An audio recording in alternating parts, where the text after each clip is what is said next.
اهلا بيكم في كلام الهام. لو انتوا لسه بتبتدوا علاقة جديدة ايا كانت نوع العلاقة، خطوبة او جواز، اسمعوا الكلمتين دول عشان نبتدي العلاقة صح.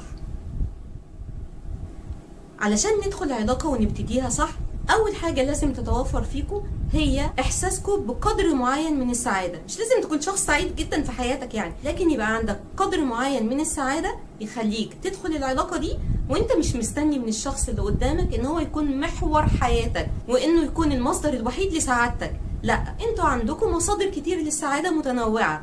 الشخص اللي هيدخل في علاقة جديدة معاكوا ده هو واحد من المصادر دي، مصدر وحيد للسعادة، لكن في مصادر تانية موجودة معاكوا في الحياة بتوفر لكم احساس السعادة ده. لان لما تكون شخص تعيس وداخل علاقة معينة بيبقى متوقع ان الشخص اللي قدامه ده مصباح علاء الدين، هيحقق له كل امانيه في السعادة وبقى والفرحة، وان هو يعيش حياة زي بتاعت الافلام الرومانسية، وان الشخص ده كل همه في الحياة ان هو يرضيه ويعرف ازاي يوفر له القدر ده من السعادة. طبعا العلاقة هنا ما بتبقاش سوية تماما، دي بتتحول لخنقة بقى. انا شخصيا سمعت الموضوع ده كتير من البنات اللي بيحكوا لي عن مشاكلهم ومواضيعهم. بنت مثلا تقول لي انا كنت بعمل له كل حاجه وبوفر له كل اللي هو عاوزه ودايما موجوده وقت ما هو عاوزني وبديله حب وحنيه واهتمام وكل حاجه، استغربه ليه سابني.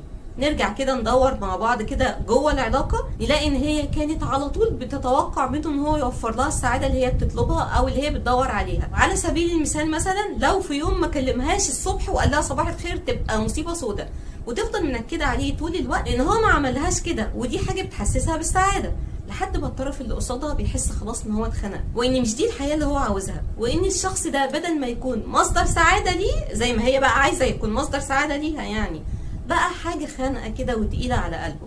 فبالتالي يكون الانفصال ساعتها سهل جدا بالنسبه له، مفيش مشكله يعني، ده كده هيشيل عن نفسه عبء وهيبقى خلاص كده فري منه. عشان كده دوروا بنفسكم على مصادر سعاده متنوعه عشان لما باب منهم يتقفل نلاقي ابواب تانية مفتوحه، وما يكونش الشخص اللي قدامنا ده هو المصدر الوحيد للسعادة عشان ما نتحولش احنا للمصدر الوحيد للكآبة بالنسبة له. تاني عنصر لازم يتوافر فينا عشان ندخل في علاقة سوية هي اننا يكون عندنا قدر معين من التوازن والاحساس بالذات. يبقى عارف قيمة نفسك كده. الشخص اللي مش عارف قيمة نفسه والشخص الضعيف الشخصية ده لما بيدخل في علاقة بيفضل جواه محشور بقى حتى مهما الطرف التاني ده عمل فيه. يعني العلاقة دي لو اتحولت حتى الجحيم هو بيفضل موجود جوه العلاقه دي ومش عايز يسيبها تماما، لانه ما عندوش التوازن النفسي اللي يخليه يرجع تاني يعرف يعيش لوحده.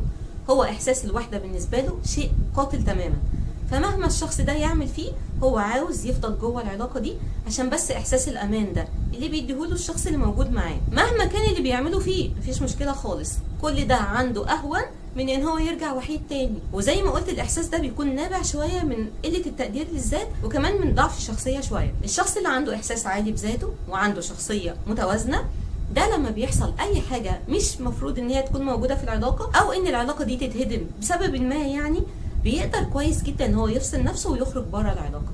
هيحس شويه ان هو متضايق ومفتقد حاجه او شخص معين كان بيديله احساس معين، لكن ما بينهارش وبيقدر يكمل حياته عادي وبيخرج بره العلاقه دي ويبتدي بقى يشتغل على نفسه عشان يستعيد نفسه تاني. بيبقى عنده القوه والقدره ان هو يخرج من العلاقه دي، بعكس النوع الاولاني من الناس اللي هم عندهم عدم تقدير للذات، ما بيكونوش قادرين تماما ان هم يخرجوا بره العلاقه دي. حتى لو الشخص اللي قدامهم دفعهم دفع كده ان هم يمشوا بعيد وان هو مش عاوزهم تاني في حياته، لا، بيفضلوا موجودين وبيتذللوا اكتر واكتر عشان يحاولوا يرجعوا تاني في الحياه دي اللي هي مديالهم نوع من الراحه والثقه بالنفس ونوع من التوازن.